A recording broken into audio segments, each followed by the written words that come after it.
Graça e paz, amados irmãos. Prazer estar com vocês mais uma vez, agora à noite. E agora à noite eu gostaria de expor um texto da Palavra do Senhor, que está no livro de Atos dos Apóstolos, capítulo 17.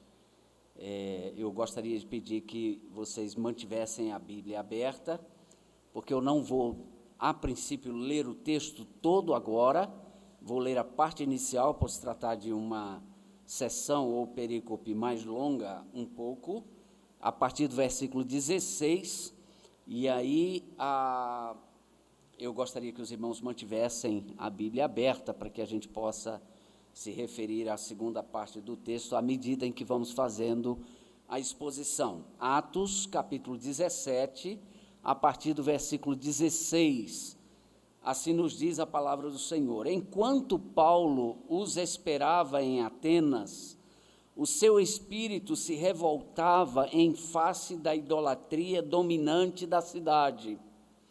Por isso falava na sinagoga com os judeus e os gentios piedosos, também na praça todos os dias com os que se encontravam ali.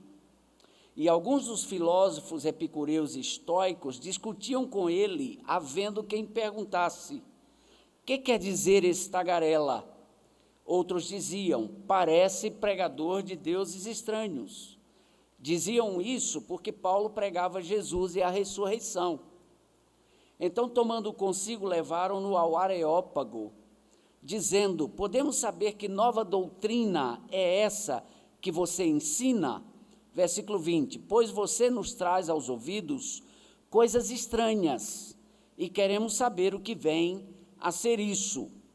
Acontece que todos de Atenas, e aqui é Lucas falando, Acontece que todos os de Atenas e os estrangeiros residentes não se ocupavam com outra coisa senão dizer ou ouvir as últimas novidades. Então Paulo, levantando-se no meio do Areópago, disse: senhores atenienses, percebo que em tudo vocês são bastante religiosos, porque andando pela cidade e observando os objetos de culto que vocês têm, encontrei também um altar no qual aparece a seguinte inscrição: ao Deus desconhecido. Pois esse Deus que vocês adoram sem conhecer é precisamente aquele que eu lhes anuncio. Até aqui nós vamos depois continuar examinando a parte restante dessa sessão ou dessa perícope para entendermos o que ela tem a nos ensinar hoje à noite, especialmente sobre a contextualização na proclamação do Evangelho. Hoje pela manhã o tema de contextualização entrou um pouco na nossa discussão, e o que nós ficamos pensando é até onde nós, como igreja, devemos e podemos ir na forma em que nós empacotamos a proclamação do Evangelho ou o conteúdo do Evangelho quando estamos proclamando numa cultura específica. E logo depois da escola dominical eu estava conversando com o pastor e a gente estava conversando um pouco sobre a tendência da igreja de receber o Evangelho num pacote, num envelope, numa caixa, e ela sacralizar a caixa, confundindo-a com o Evangelho. Então, hoje à noite, eu gostaria de, a partir desse texto, extrairmos algumas lições de como nós, como povo de Deus, como igreja do Senhor, chamada, como diz aí, o mundo muda, mas a ordem permanece, ela vale para nós. Mas como nós, como igreja, podemos fazer a proclamação do Evangelho de forma relevante para o contexto em que Deus nos coloca inseridos, a fim de que nós testemunhemos com vida e com palavra a respeito desse Evangelho maravilhoso que ultrapassa fronteiras e se apresenta em formas locais, para que todos possam compreender a verdade do Evangelho.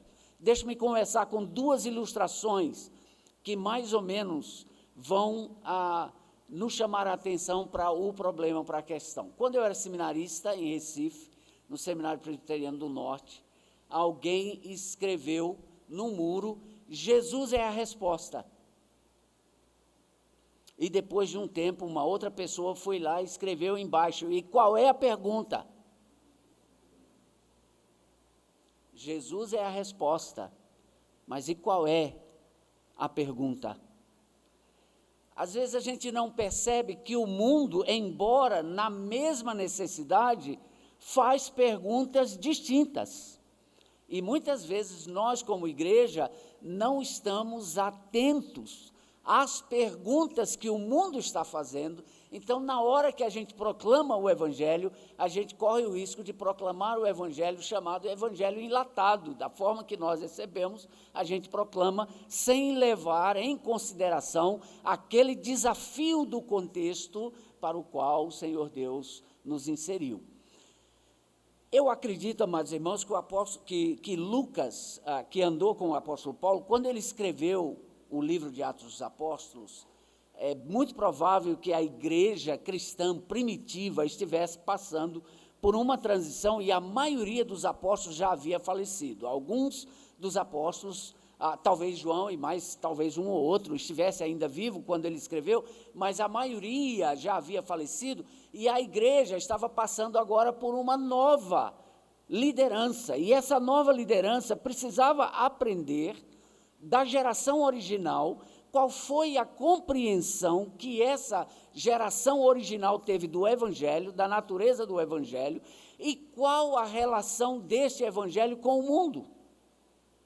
Como deveríamos, ou como eles deveriam proclamar, porque a chamada grande comissão deixava muito claro que eles precisavam, como discípulos de Jesus, espalhar o Evangelho a todas as nações, não somente a todos os países, mas a todas as nações. E de fato fizeram. A gente vê uma igreja em Jerusalém um pouco reticente no início, um pouco escondida, um pouco temerosa na sua relação com o mundo, na sua relação com a cultura dominante, na sua relação com o contexto dominante. Mas as coisas mudaram depois de Pentecostes.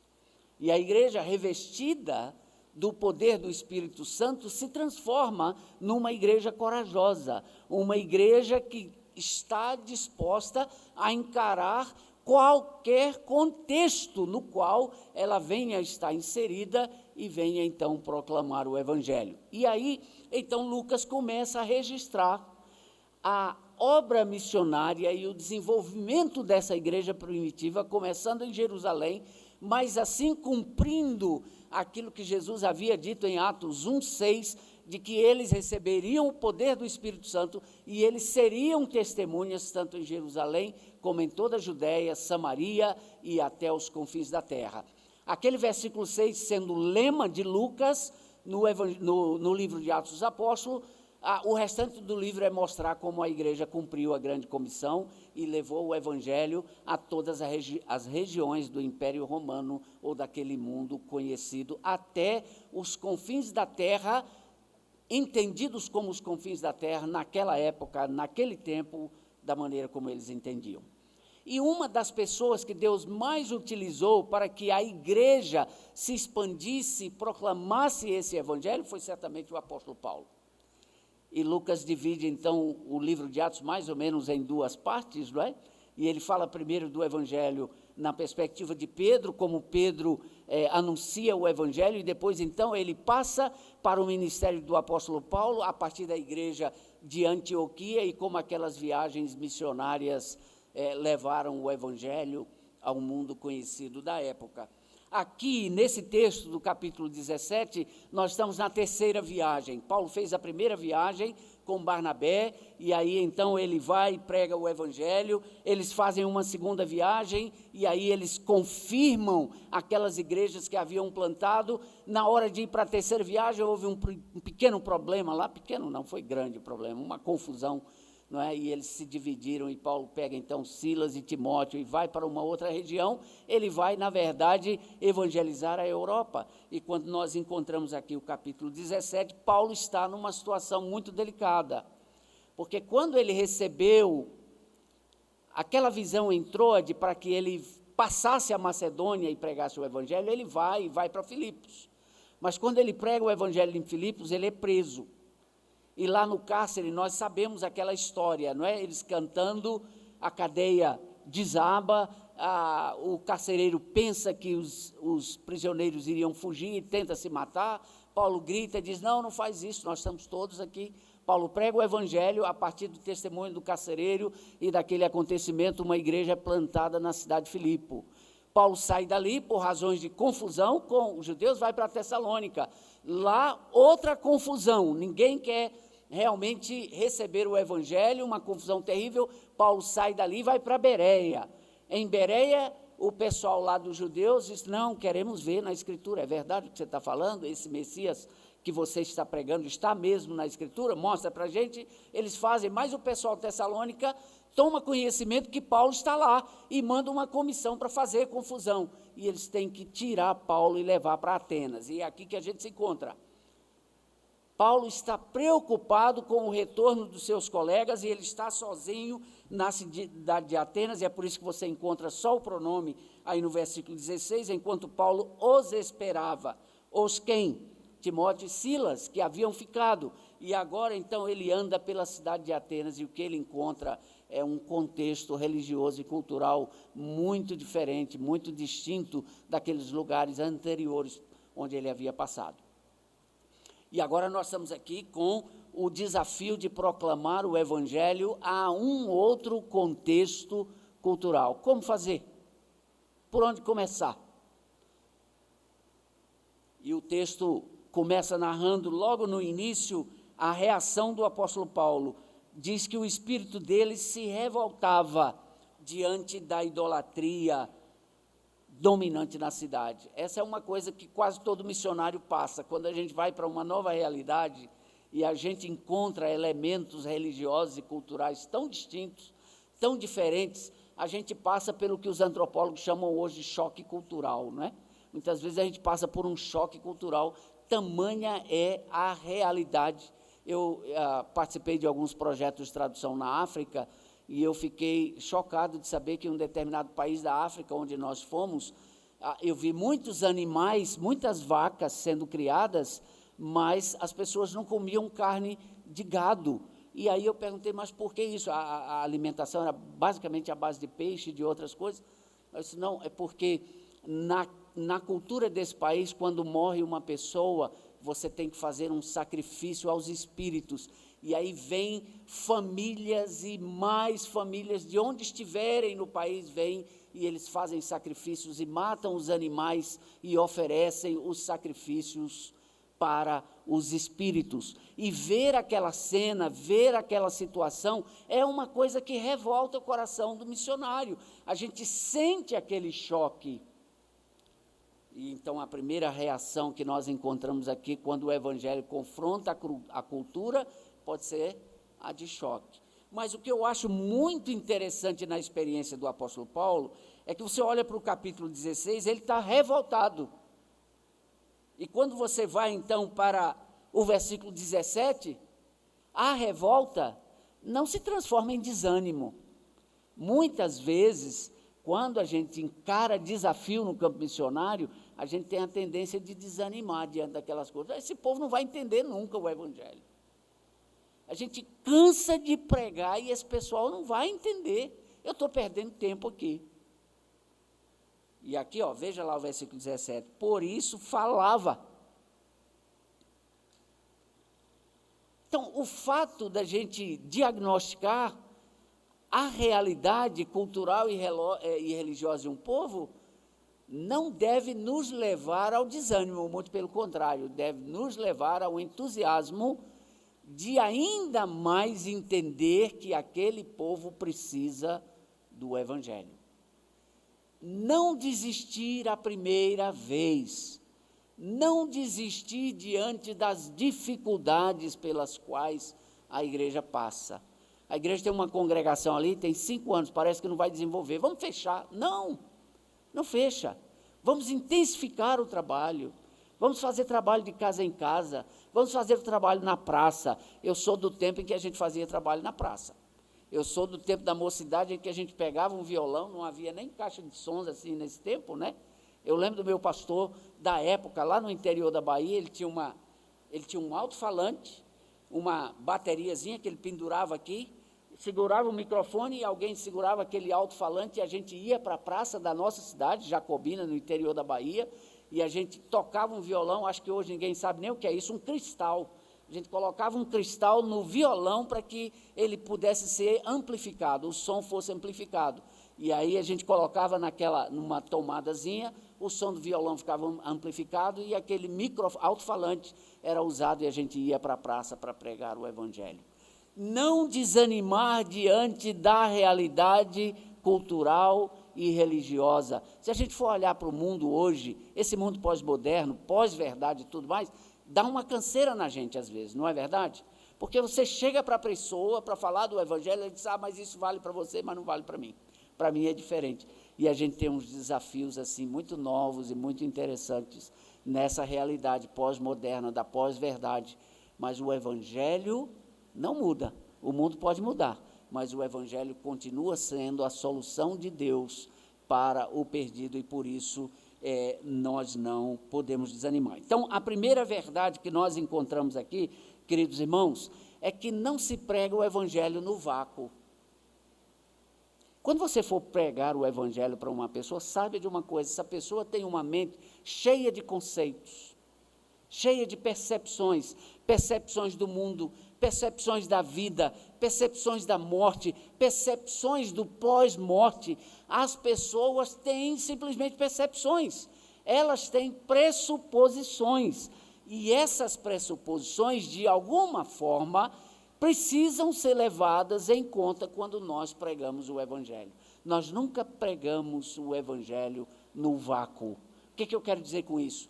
Quando a gente chega com o Evangelho, a gente encontra uma cultura, a gente encontra um pensamento, a gente encontra uma filosofia de vida, a gente encontra todo um conjunto de pressupostos e de valores daquelas pessoas. E nós precisamos entender, precisamos contextualizar e precisamos trazer as respostas bíblicas às perguntas que aquelas pessoas estão fazendo sobre a vida e sobre a realidade última. Então, a primeira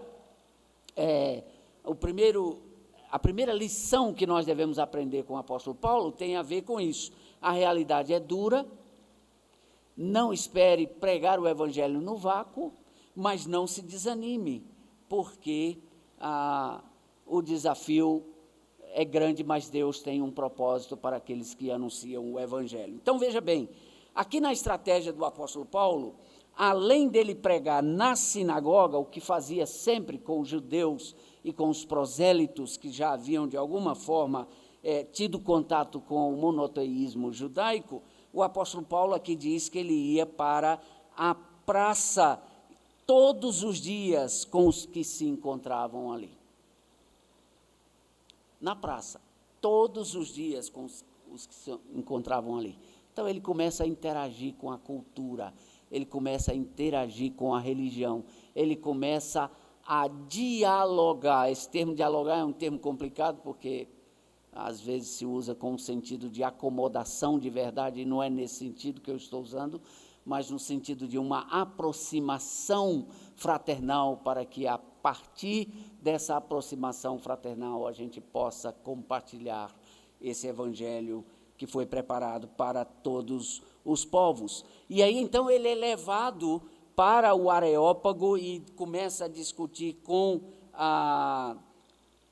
filósofos da cidade de Atenas, porque os atenienses, eles inventaram as redes sociais da época, não é? E o passatempo dos atenienses era ficar nas redes sociais e debatendo todas as questões filosóficas da época lá, e o apóstolo Paulo, então, vai lá para interagir. E aqui nós encontramos um princípio muito interessante.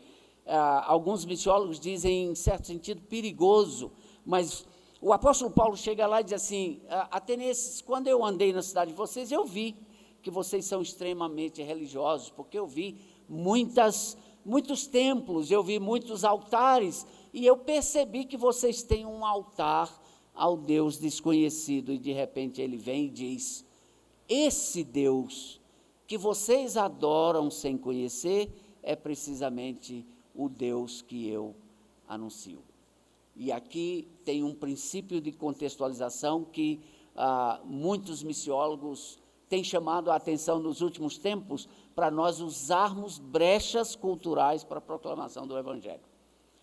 Que Deus desconhecido era esse para os atenienses? Quem vai nos trazer a história é o missiólogo Don Richardson, no livro O Fator Melquisedeque, porque ele conta como ocorreu esse princípio aqui. De tempos atrás, na cidade de Atenas, uma praga dizimou a cidade, e as pessoas desconfiaram que aquela praga tinha uma razão espiritual. E eles vão e perguntam a um sábio o que havia acontecido, e esse sábio diz: olha, foi o pecado de vocês, vocês desobedeceram a um Deus que vocês não conhecem. Mas, se vocês se arrependerem e criarem um altar e adorarem esse Deus, vocês serão salvos. E aí diz, então, essa lenda, essa história, essa tradição contada por Don Richardson, que os atenienses criaram esse altar e colocaram lá a inscrição ao Deus desconhecido. Ou seja, adoramos ao Deus que nós não conhecemos. Uma das coisas que nós mais fazemos quando entramos numa outra cultura é buscar as chamadas analogias de redenção. A gente vai para as histórias, para a cosmovisão do povo, começa a estudar as histórias antigas, para que daquelas histórias antigas a gente possa extrair. E no povo com o qual nós trabalhamos, nós encontramos uma história muito interessante que a gente tem usado, que tem uma certa ligação com a visão que Apocalipse tem entre céu e terra. Em Apocalipse tem lá escrito, né, que João viu descer do céu uma nova cidade, a Nova Jerusalém, não é? Que descia do céu ornamentada, e essa Nova Jerusalém será a nova morada dos eleitos de Deus, de todas as nações, quando Deus recriar todas as coisas, ou quando Ele restaurar toda a sua criação.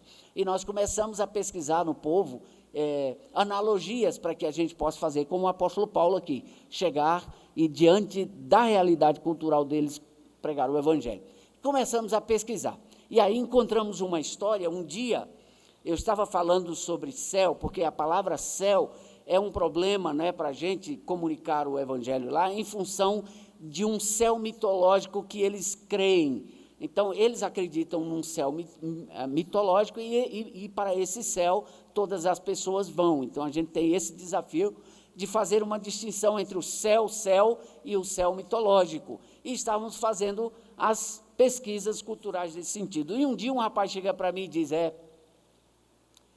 hoje o céu é lá longe, né?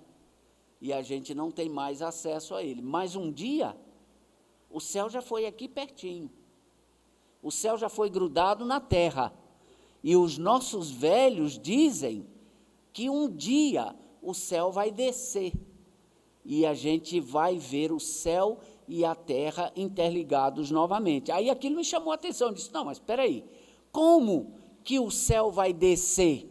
Aí ele disse: não, Noval, é porque antigamente os nossos velhos contam a história de que o céu era aqui embaixo, mas por causa, olha que coisa, por causa de um erro, ele não usou a palavra pecado, mas por causa de um erro, o céu foi levantado. Eu conto a história rapidinho para vocês. Havia um rapaz que conhecia como sair da terra para o céu, porque era simplesmente um cipó. Você podia subir pelo cipó, da terra para o céu. E eles diziam, e esse povo até hoje eles acreditam nisso, que as mulheres do céu são muito bonitas, a caça do céu é a mais saborosa que existe. Então, no passado, os caçadores passavam da terra para o céu com tranquilidade, matavam a caça gorda e traziam para a sua família. E esse rapaz sabia o segredo, ele sabia onde era o cipó que levava ao céu. E ele subia, matava a caça, mas aí o irmão dele começou a ficar assim: mas onde é que esse camarada está matando tanta caça assim? Toda vez que ele vai, ele mata, ele nunca volta sem a caça. E esse rapaz estava de olho na esposa do irmão, queria tomar a esposa do irmão. O pecado, a queda para esse povo teve conotação sexual. Então, o que acontece? O irmão dele sobe pelo cipó para ir caçar no céu, mas o irmão mais novo percebe e vai atrás. E quando ele vê o irmão subir no cipó, ele corta o cipó. E o irmão, então, quando está caçando lá em cima, que volta com a caça, para descer pelo cipó, já não tem mais cipó, ele não podia descer do céu para a terra. E ele se abriga no ninho do gavião real. E lá no ninho do gavião real, ele fica junto com os filhotes do gavião. E a mãe gavião vem com a caça, coloca no ninho, e de repente aquela comida, tanta comida que ela colocou para os filhotes, desapareciam rapidamente. Mas vocês são comilões? E ela ia, pegava outra caça, colocava lá, e assim sumiu por várias vezes, até que ela disse, não, tem alguma coisa errada aqui. E aí o rapaz, com medo, se apresenta e diz, não sou eu sou humano, eu estou aqui preso, não consigo mais descer para a terra, porque meu irmão cortou o cipó, e eu não consigo mais descer, estou preso aqui.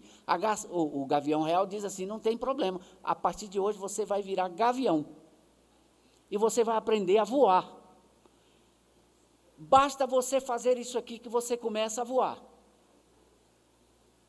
E aí ele então começa a bater as asas. E as penas do gavião começam a aparecer nele. E ele começa a ficar todo empenado. E ele apresenta o bico, as garras, e ele se transforma num gavião real.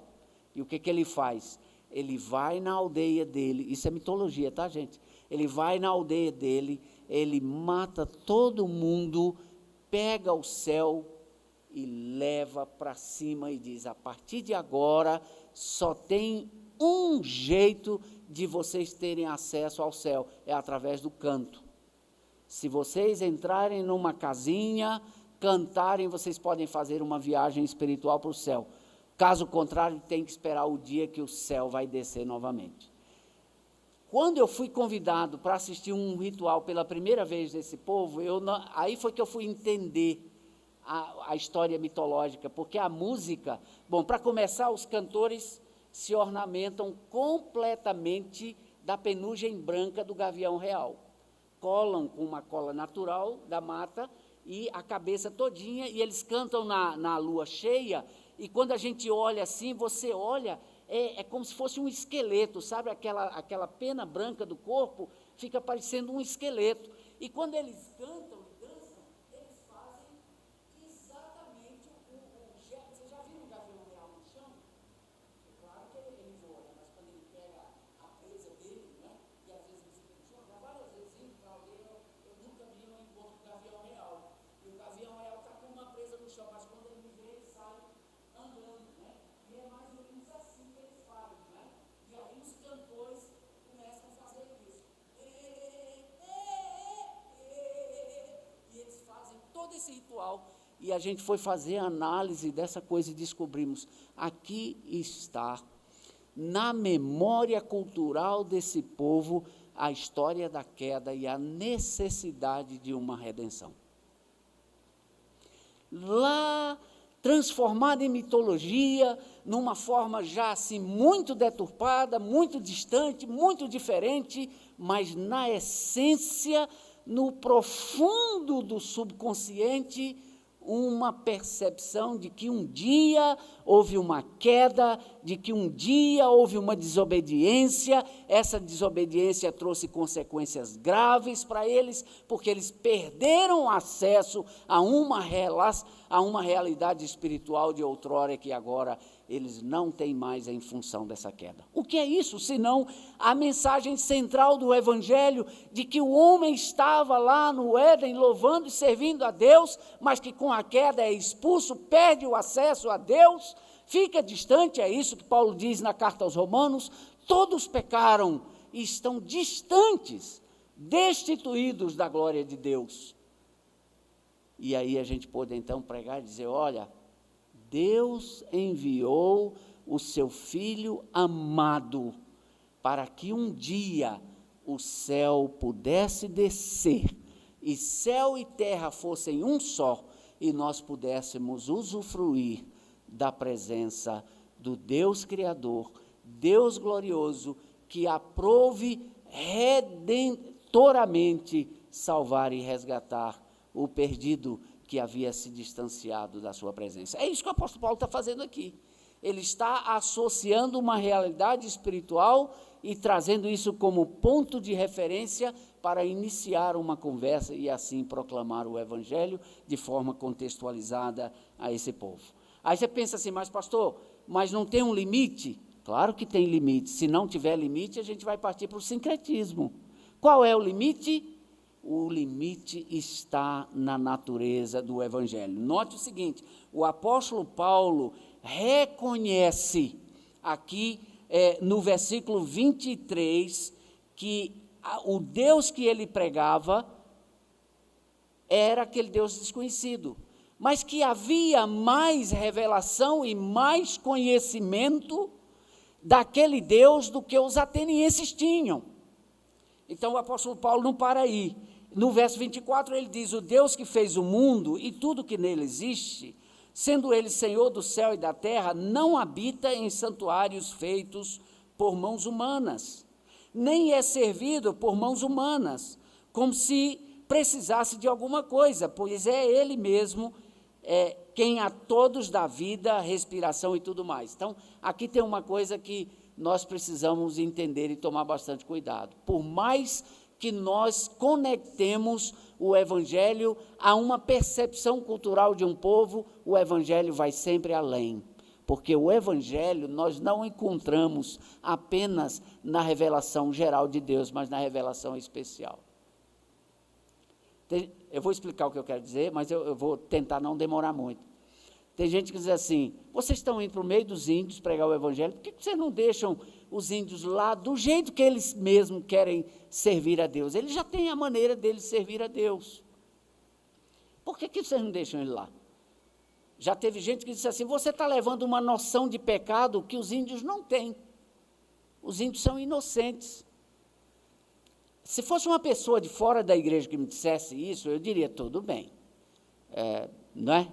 Dá para a gente entender quando uma pessoa que não conhece o Evangelho acha que tem gente inocente. Agora, na igreja, e na igreja presbiteriana, alguém achar que existe algum povo, alguma cultura, alguma pessoa no mundo que é inocente, acho que a Bíblia está fechada por um bom tempo, porque todos pecaram, todos, incluindo os indígenas.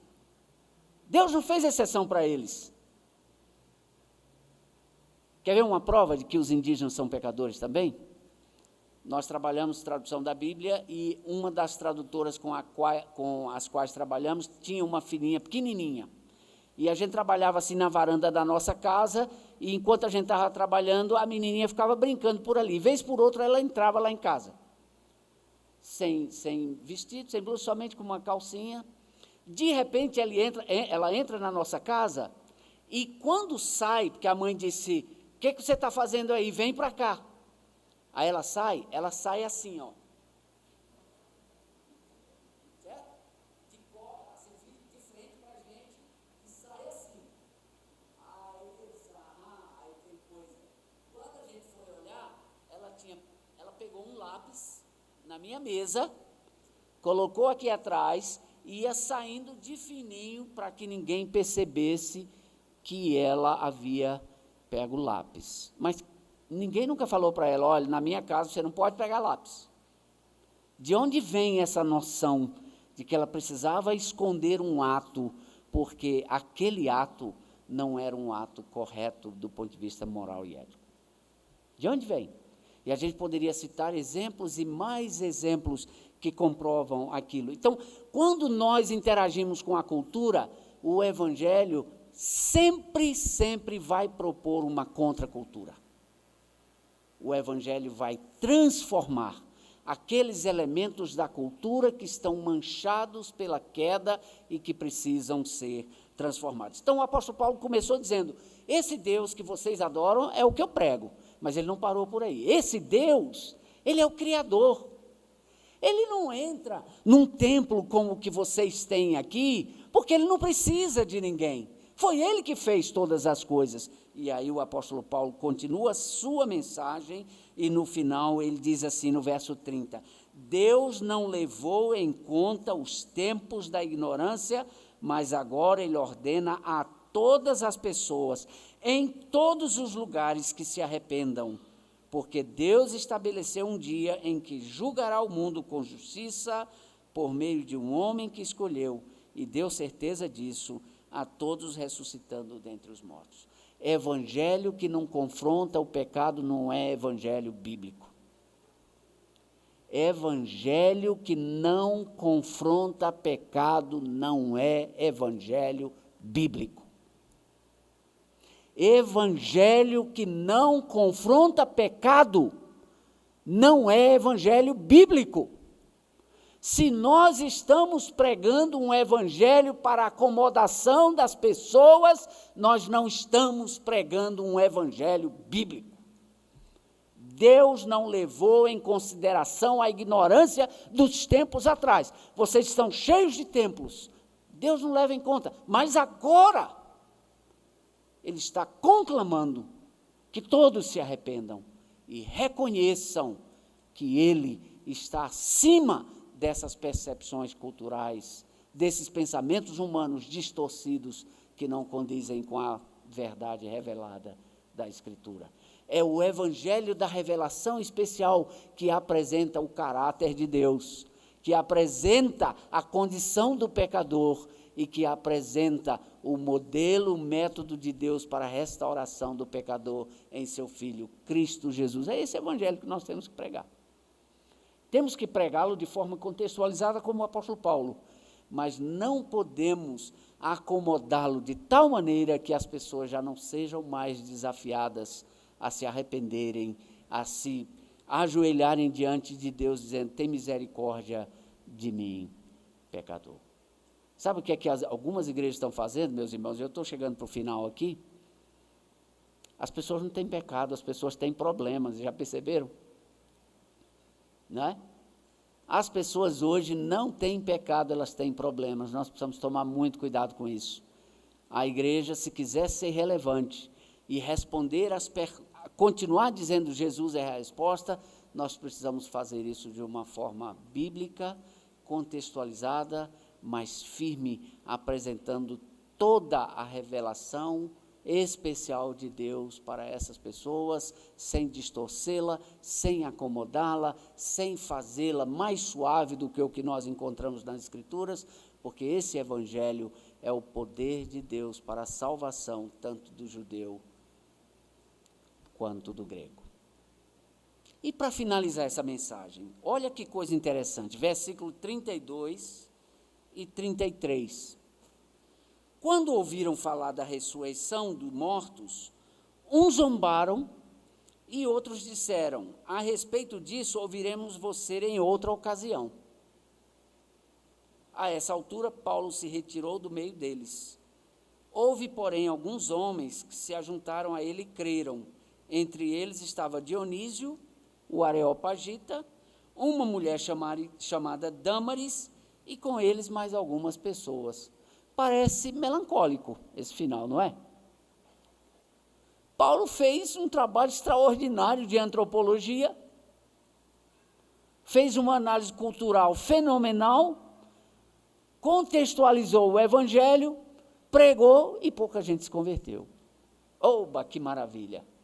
Isso é bom, porque nós não podemos, nós como missionários, imaginarmos que se a gente fizer o dever de casa, tiver boa antropologia, tiver boa teoria de comunicação, tiver isso ou tiver aquilo, a gente vai ter os resultados que a gente quer ter. E isso é um problema. Presta atenção, biblicamente falando, mesmo quando as pessoas não se convertem, o evangelho produz resultado. Como, pastor? O que Paulo disse na primeira carta aos Coríntios? Que esse evangelho é como um perfume. Certo? E é perfume gostoso para os que se salvam, mas para os que não se salvam, é cheiro de morte.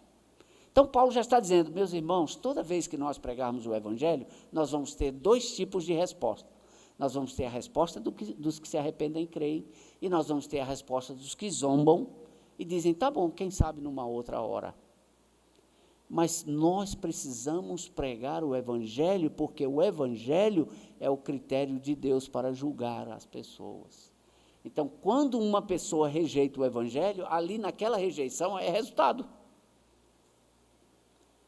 Então, mesmo que eu passe a minha vida inteira numa aldeia pregando o evangelho e ninguém se converta, a palavra de Deus não volta vazia.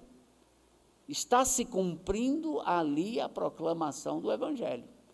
Se só há cheiro de morte, cabe ao Senhor, não é a minha parte é de pregar esse evangelho. Então, meus irmãos, o que a gente pode aprender aqui, em termos práticos, com o apóstolo Paulo? Sim, vamos pregar de forma relevante, contextualizada, entender. Eu tenho dito sempre para a igreja hoje, para a gente viver nesse mundo, a gente precisa interpretar a Escritura e a gente precisa interpretar o mundo. Se a gente interpretar bem a Escritura e não interpretar bem o mundo, a gente não consegue ser eficaz. Se a gente interpretar bem o mundo, mas tiver uma interpretação falha da Escritura, a gente se complica, como igreja, como povo de Deus. Interpretar corretamente a Escritura, interpretar corretamente o mundo, ser relevante como povo de Deus, proclamar o Evangelho de forma contextualizada, sem que essa contextualização acomode o Evangelho na sua essência e na sua transformação, de conclamar pecadores a que se arrependam, porque Deus não levou em consideração a ignorância do passado, mas agora conclama a todos que se arrependam e reconheçam em Jesus Cristo o Senhor e o Salvador das suas vidas. Esse é o Evangelho que nós precisamos pregar, tanto do outro lado da rua, como do outro lado do mundo. Que Ele nos abençoe e que nos faça uma igreja vibrante, firme e contextualizada. Amém.